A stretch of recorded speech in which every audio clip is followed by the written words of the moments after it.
Hey guys, welcome to the shop. Today's video is going to be all about why you may not want a pilot hole while you're drilling.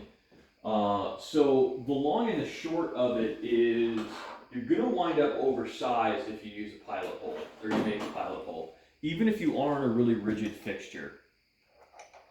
So I'm just going to use a 9/16 or 5/8 drill bit. What size is it labeled? 1932. I just grabbed it out of the drawer, so. Whoops. Now, this is going to cut oversized, a lot oversized. I'll do really quickly what our decimal conversion should be. So in a perfect world, this should be 0.594 inches when all is said and done. You can quote me on that. Now we're going to measure it with our Starrett inside micrometer.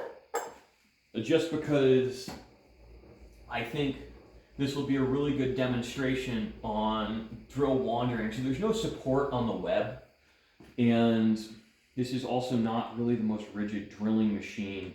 The J-heads are great.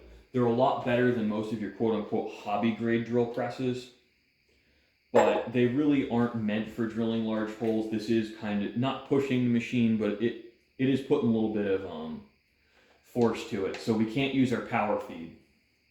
And hopefully my arm isn't too in the way. I think we'll actually just move the camera so you don't have to try and look through my arm. We can get a good view of the drill and the chips together. So we're running the machine at 660 RPM, or at least that step. Actual RPM can be plus or minus 50.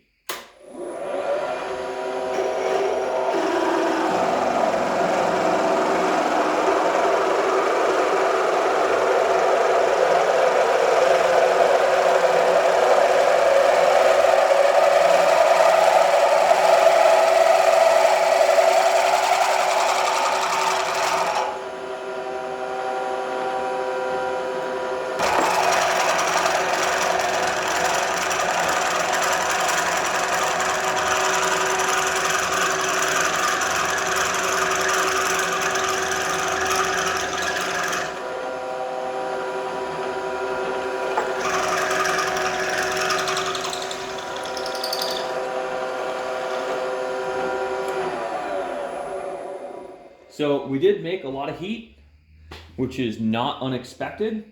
This is a relatively large drill bit, and we were pushing pretty hard on it.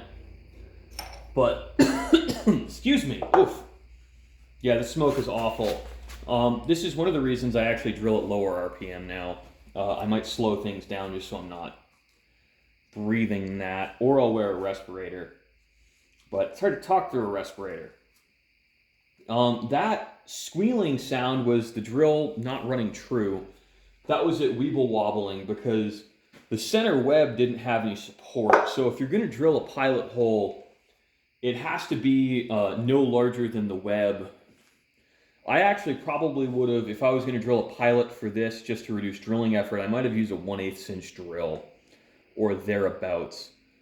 So as we discussed previously on the video, we wanted a 0.594 drill target hole diameter. And I'm just making sure there's no burr on the inside of that that's going to cause us to read undersized.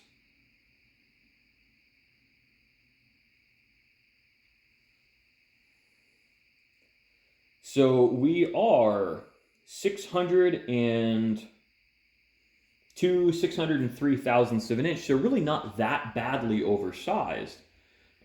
And just to confirm, I think we can use some snap gauges. I really like these for these kind of rough measurements. It's sufficiently accurate. And really that's all we need is good enough. I think there's a strong infatuation culturally, at least in the US, of perfectionism, especially because machines like these are capable of working in such incredibly tight tolerances. We assume we always have to work there.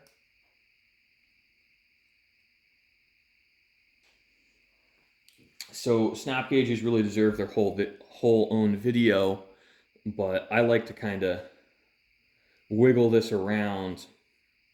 And I know where we're belt we're going to touch.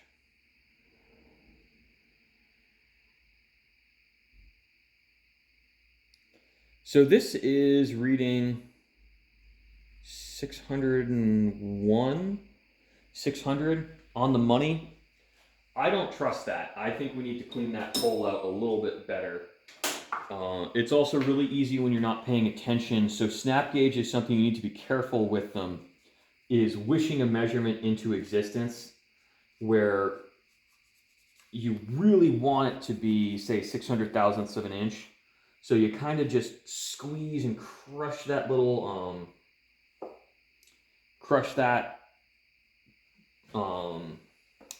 expanding gauge a little bit too much. And that's a really easy mistake to make. I unfortunately do it all the time, which is why for real precision work, I always take the average of 3 measurements.